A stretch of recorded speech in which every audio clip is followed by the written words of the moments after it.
Southeast Radio's Business Matters with Karl Fitzpatrick. Southeast Radio.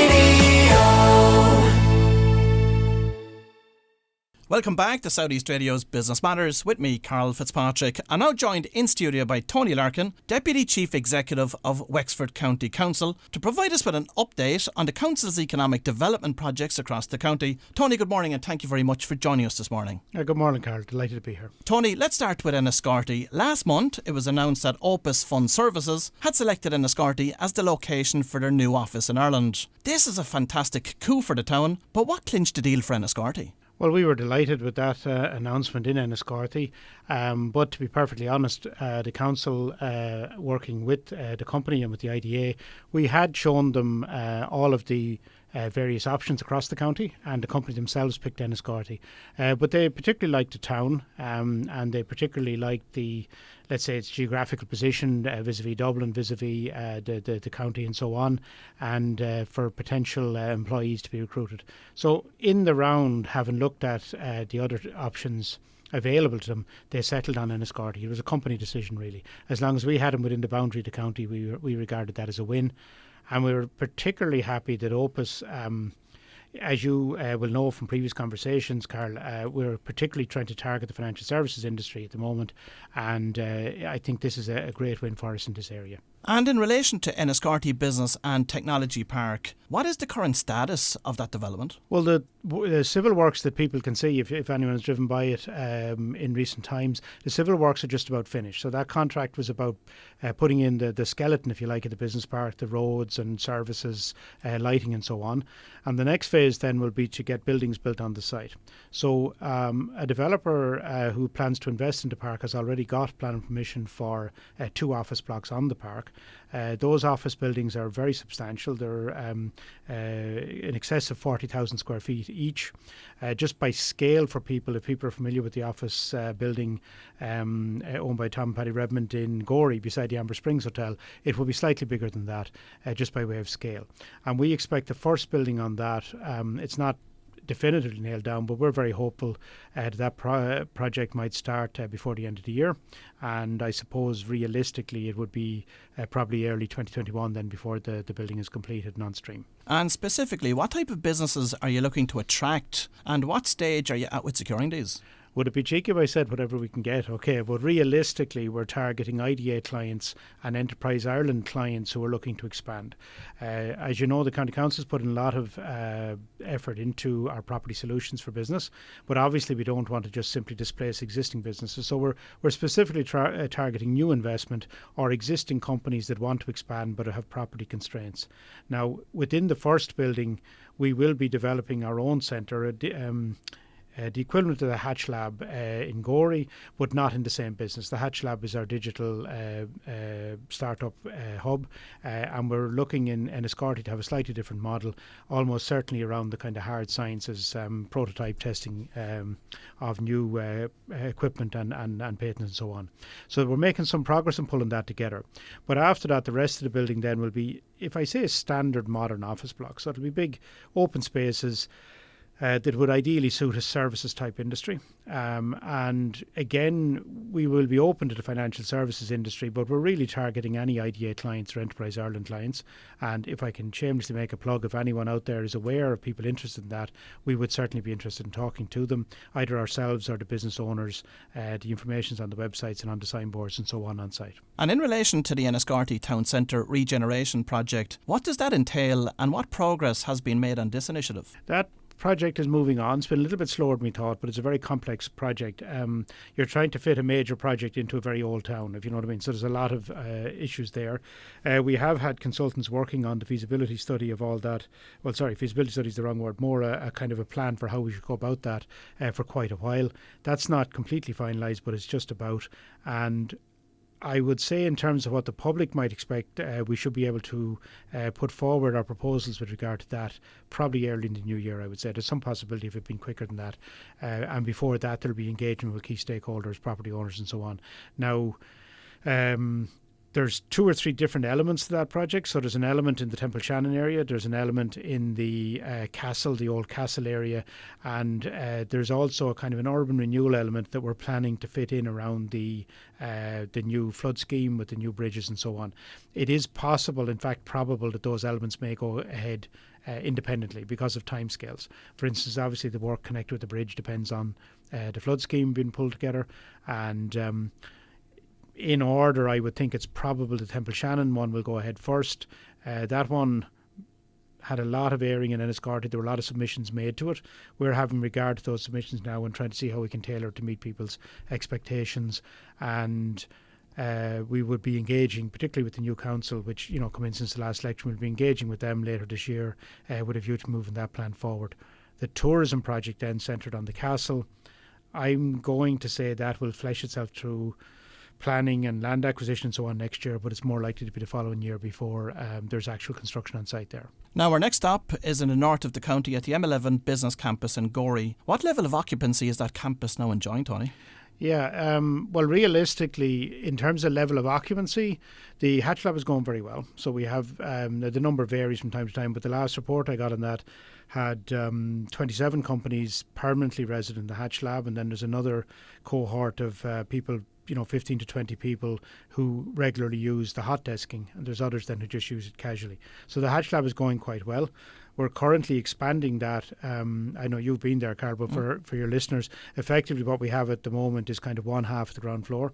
We're expanding into the empty space on the ground floor with we haven't actually got around to branding it yet, but essentially what we're doing is building small office units for companies that are outgrowing the Hatch Lab. So effectively the Hatch Lab is really designed for, 1 or 2 person companies in startup mode.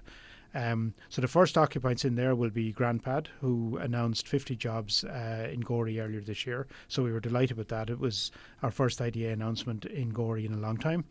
So they'll be the first occupants moving in. And there are another couple of companies we're in close collaboration with that I'm just not in a position to discuss at the moment, but we'd be very hopeful that work will go ahead. So the expansion will be finished in the next few weeks, maybe early October, and then we'll see where that goes.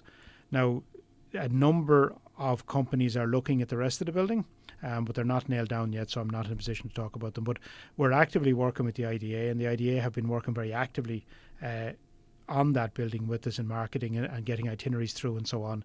And we are very confident but not certain, if I could phrase it like that. We are confident but not certain that we'll have good news there in the not too distant future. Now, when do you expect construction to commence on the second building in the M11 Business Campus? Well, that's a matter, I suppose, for the owners. Our involvement in that project is with building number 1, if you like, right? So the first building. We have no contractual commitment on the second building, so the owners can commence that whenever they want, right? So realistically, though, and it will depend on their commercial assessment of where they're at. My understanding is they're ready to go, and it may well commence quite soon. But they're in negotiations with a number of parties, and I think it depends on how things go with them. So moving on to New Ross next, planning permission was granted last year for a 25,000 square foot advanced technology building at Butler's Land Industrial Estate, and according to the Wexford County Council website, construction works are due to be completed by Q4 2019. Is this on track? Fred, not obviously since the year is just about up. No, we've had some difficulties with that. We went, the model we're trying to use for that, effectively these buildings are very expensive. So what we're trying to do is work with investors who'll build the building and then we'll rent it empty until an investor comes along. And I'm not going to beat around the bush. It has been difficult to get an investor to make that investment. We ran a procurement competition, which I won't get into, but at the end of the process we hadn't got a partner to work with. And since then, I've had a number, lengthy negotiations with a couple of investors. Happily, at the moment, we are in detailed discussions with an investor. I'm reasonably confident it can be brought to a good conclusion.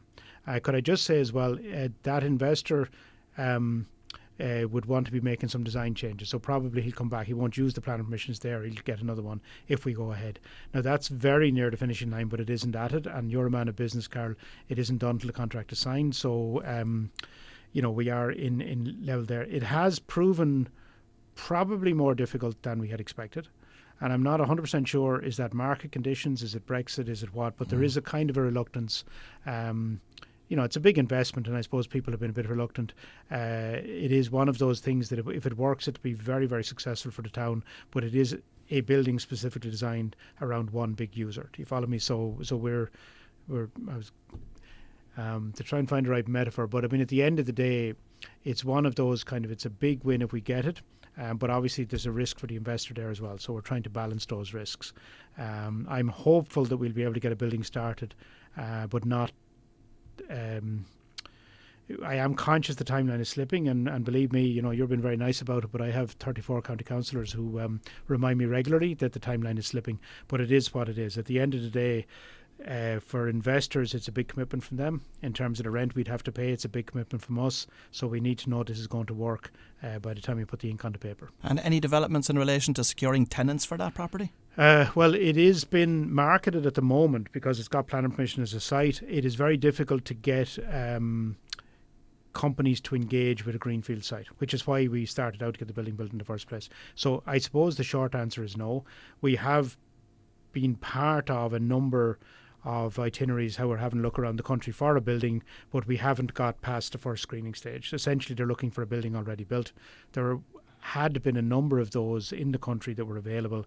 A lot of those now are now used up. The ones that were there. I'm thinking, for example, the IDA had a factory in Waterford is now occupied. So one would hope there is the opportunity there, and I'd be expecting to try and tie that down in the next month or so. And staying on the topic of New Ross, when are we likely to see the new Enterprise Centre opening there? And what can you tell us about that? Well, we are in very, very late negotiations to purchase a building which will house the Enterprise Centre. I'm confident we can get that done very, very soon, by which I mean in the current month.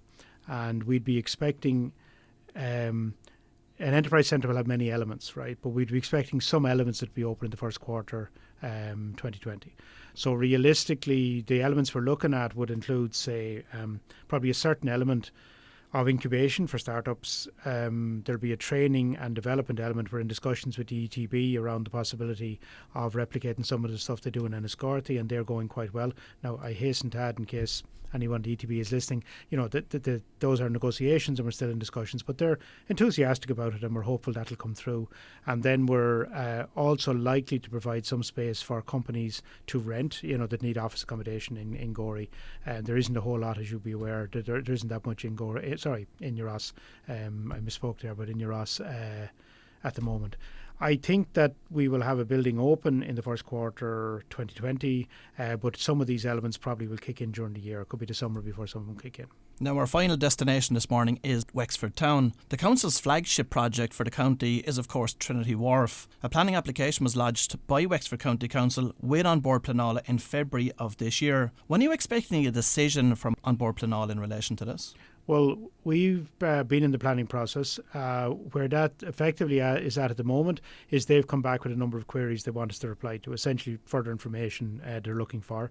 They were, straightforward enough queries, so we're working on the development of responses to that, which will go back to An Bord Pleanála this month. Now, it's a matter for An Bord Pleanála how long it would take after that, but we're hopeful of a positive decision in the current year. And that would open us up to start groundworks on site, probably not before Easter given weather conditions and so on, but hopefully in the second quarter next year we're hoping to be on site putting in the initial infrastructure, access services and so on. Now that is obviously with the caveat that we are waiting for An Bord Pleanála's approval, and also we are in negotiations that need to be tied down with Éireann as well in terms of that's all going very well, but again, the contract has to be signed to have it work. We'll be putting in new crossings of the railway and so on that needs negotiation, but all of that is normal. I mean, we've done this several times on the Quays already. It's just part of pulling it together. So we're hopeful of work on site in the second quarter next year before the summer, and people, like, we're as keen now at this stage to see this going ahead as everybody else. It turned out to be a very complex project. It's a difficult site, and the fact it's right down in the estuary with all the various protections, SPAs, I get them confused, the bird protection areas and so on, are all important and all need to be protected, and that all went into the planning phase, and everything takes 6 months longer than you think it's going to take, Karl, to tell you the truth. But it's making good progress, and We have simultaneously been, I was going to say intensively marketing is the wrong word, but we've been in discussions with a significant range of potential investors, flagging to them the site is there, bringing them down to see the site. I've personally escorted at least 8 or 9 companies and individuals across it, all of which would have the potential to be able to build it out. They've all expressed interest. I mean, no one has said, no, this is not for us. They've all promised to express interest.